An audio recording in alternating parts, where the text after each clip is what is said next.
Hello everybody, thanks for stopping by Gregsbeerreviews today. It's about that time. Let's go take that walk and see what's in the fridge today.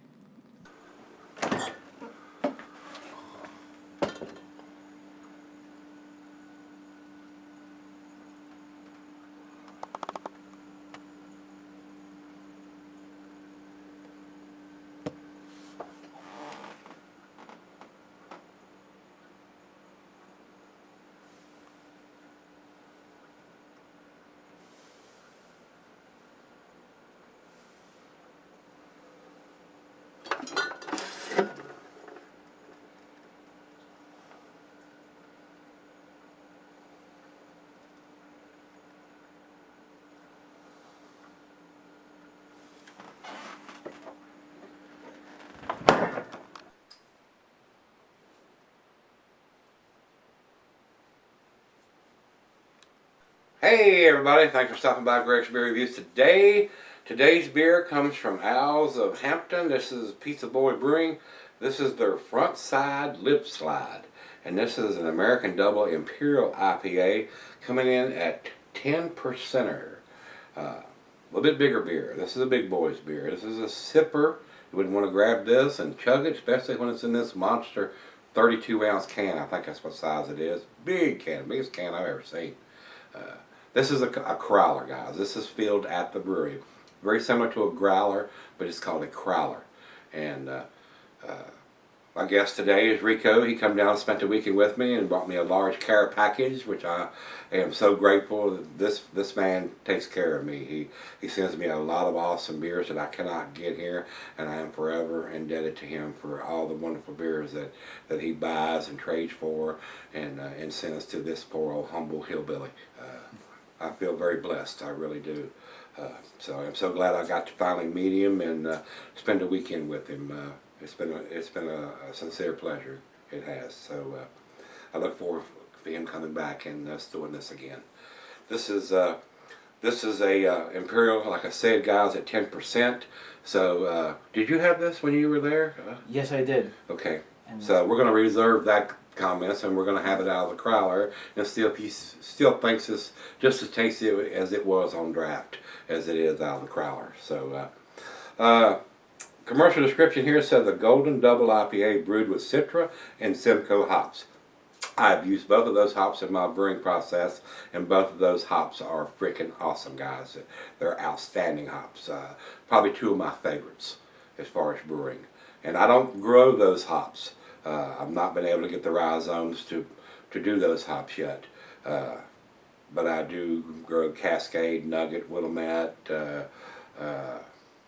Northern Brewer, and Centennial is what I think I'm growing in the backyard. So, of course, there's nothing growing out there right now. It's in the dead of winter, so nothing's popping up yet. So, but I do like brewing with Simcoe and Citra hops. Awesome hops. Very tasty hops. We've given you the commercial description. Don't think there's enough. I will mention that Great Beer has all the proceeds from the sale of this beer go to rebuilding the Bloomsburg skate park. So they're very community oriented when they're donating their profits to help the young generation have a place to do their skateboarding without tearing the sidewalks up and everything else. Gives them a place to go. So that's a good thing. Thumbs up to those guys for doing that and be a part of the community that they're in. So great job, guys. I appreciate that. Don't think there's anything else we need to talk about. Like I said, this was filled on the 13th, which is Friday, and today is the 15th, so this has been in the can 2 days. So it ought to be pretty damn tasty. 100 IBUs on this beer. So not for the faint of heart. It wouldn't be the first Imperial IPA that I would choose. This is going to have a strong bitterness on the back end, guys. Alright, while I get the can opened up here and start pouring it, I will tell you the food pairings for this beer, the cuisine is barbecue. The cheeses are peppery, Monterey, pepper jack, sharp blue, cheddar, your stronger cheeses, gorgonzola, Limburger. And the meat is game, grilled meat, and salmon. And we're going to pour this semi-aggressive. And this is a double IPA, guys. I would not recommend this for cellaring. The hops are going to fade over time, guys. Don't cellar it. Drink it fresh. So, glassware, pint Bacaronic tumbler mug, Stein Seidel, tulip, oversized wine glass. I'm using the Sovereign beer glass, and Rico is going to be using the Double glass. And y'all can see I poured this almost the same aggressive on mine as I did his. And I got way more head. So the type of beer glass a lot of times will make a difference in how the head pours. And if you see me use the stained glass before, I can't pour anything in that without having 5 fingers of head. And if you pour it in a chill glass, that's going to increase the chance of that having a monster head too, because the temperature of the glass makes a difference when you pour your beer. So let me set this back up there in the front if I can, without dumping these all over. We could go ahead and grab yours. I still have a finger and a half of head, and it's probably a quarter finger on his. It's just barely covering the top of the beers. His looks a little cloudier than mine, and of course he got the back end of the pour, so maybe there was some sediment or some coagulation. I doubt it, but there may have been something in the bottom of the can that does that. Plus he's got the thicker ballpark glass than I do, so the thicker or wider the glass is, the more opaque that the beer is going to be. It's going to look a little more cloudier. If you're using a thinner glass, like the thin part of this glass, it's perfectly clear down here. But the big bulb part down on this, it looks pretty much like a bulb part of his, but I can see through the thin part here. It is a very nice amber color over into the light. Good looking beer. Not a lot of bubbles streaming up from the bottom of the glass, so but still you see the head is barely sticking around on his, and where I still got almost a finger of head in mine. So let's get a nose on it. See what we got, brother. Yeah.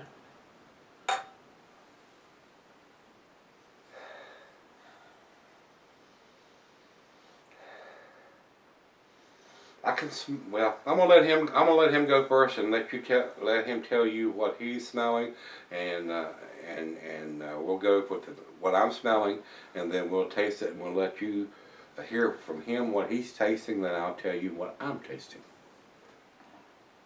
So whenever you're ready, you tell him what you're getting on the nose. I'm getting a lot of pineapple, some citrus, a little bit of dankness to it. I would agree with everything he has said so far. I am getting strong pineapple notes on this. Not as piney as the one we did yesterday. Getting some grapefruit, and I am getting some citrus. Definitely got a different smell than the single IPA that we did yesterday. I'm getting just a slight hint of some alcohol in there, not strong, but definitely I can tell it's an imperial or a double IPA as opposed to what I was smelling yesterday. I'm not getting much alcohol. Yeah, but and that will come with time. He will be able to smell this eventually, I'm sure. With 2,300 beer reviews, I've smelt a few more than he has, so we'll give him credit on that anyway.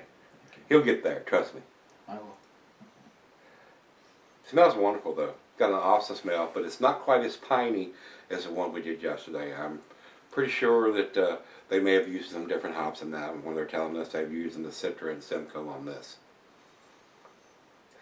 Smells wonderful. You ready to dive in? I'm ready to dive in, Greg. All right, let's do it. Cheers, everybody. Cheers. Cheers, my brother. Cheers, YouTube.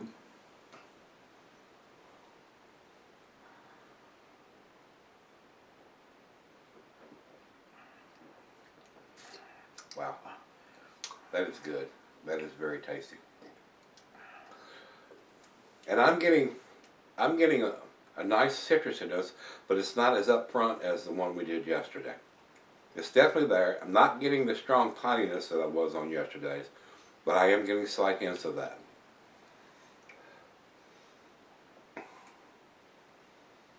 To me, it's just my opinion, it's not quite as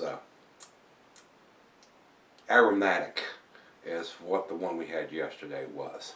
And a lot of times you'll get that on a double IPA, where the citrusiness of it and the tropical fruit notes of it are not quite as strong sometimes. Sometimes they are, sometimes they're not. To me, this one is not. What are you tasting? What are you getting on the taste?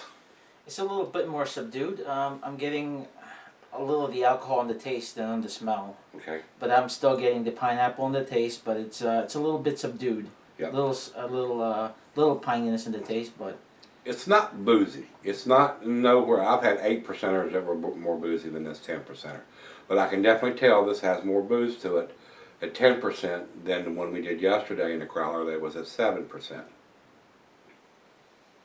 It's just a change in the malt base to produce a beer of that magnitude, and then to have to increase the hop presence too to balance the beer out a little bit. So it has a different aroma to me on a double than a single does.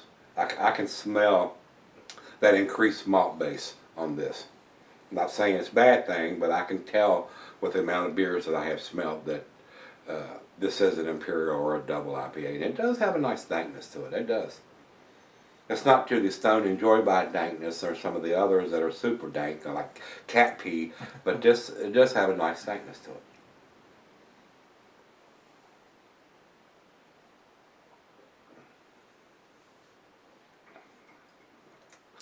But to me, honest, I'm going to tell you straight up, and you may agree or disagree with me, I personally don't think this is quite as tasty as the one we did yesterday. He had both of these yesterday on draft, and before we come on camera, he was thinking that this one was a little tastier than that. Do you still feel that way, or do you think this is tastier than the one we did yesterday? my opinion's changed. Okay. I feel that the Marin River is a lot more not citrusy, but a lot more apricots and peaches. A lot more aromatic and flavorful than this one. I would agree with that. There's a little more dialed back, but it's not in a bad thing. And that could be just because of the packaging and it was done. Even though it's the same beer they probably poured right out of the same keg that he drank fresh in the glass there yesterday, as it is in this one. But I think yesterday's beer was a little more aromatic. But this is cold right out of the fridge. We're going to sip on it for a little while and see where we end up with this. And we'll come back and do the final chug on this one and see if it's changed and if we've changed our opinion. I'll be right back. Alright guys, we're back. I've been sipping on this probably about 35 minutes or so now. Very, very tasty beer. Like I was telling Rico, I can smell, I'm not saying it's boozy or very alcoholic, it's a 10%er, but I can smell the difference between this one and the growler we did yesterday with the malt that's been used on this. And I can smell that. If I was blindfolded, I could tell just by the aroma that it's a double IPA or an imperial IPA. He's not quite there yet, but I can. With the amount of beers that I've tasted and reviewed over the years, I can smell the difference between a 7% and a 10%. It just comes with the territory, guys. I can smell it. But anyway, now we're going to do the final chug on this one. I do think it's a well-made beer. I think it's a very tasty beer. But I'm not as impressed with the hop profile on this one that I was getting on the one yesterday. I do think it's a little more subdued on this one. My personal opinion is I think they could have dry hopped this with just a little bit more hops and made it just a little bit more stronger, more West Coast style. But this may be what they wanted. This may be exactly what they were shooting for. So, still a wonderful smelling beer, a great tasting beer. So we're going to do the final chug here. Cheers. Cheers.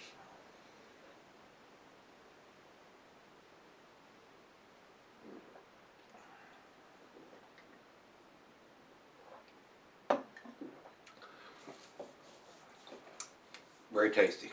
Final thoughts? Final thoughts? 97 out of 100. It's going to get the 9 out of 10 for me. Okay. To me, I was not quite that impressed with it. I do think it's an A beer, guys, but to me, I think it's an 8, an A minus. Numeric grade on this would probably be a 92. It's not as aromatic as I thought the other one was, or as much as I thought this beer could be, with just a little bit more either flavor hops or aroma hops or dry hopping. I think it would kick it up a little bit more than what it is. I found the alcohol not to be boozy, but I found the alcohol a little more prevalent on this. It is a 10%er though. and not as well hidden as it was in the 7%er. But it's a 7%er. It's not going to be as boozy, but I think it's a well-made beer, like I said. You heard what he thinks of it. You heard what I think of it. So let's step over to Beer Advocate.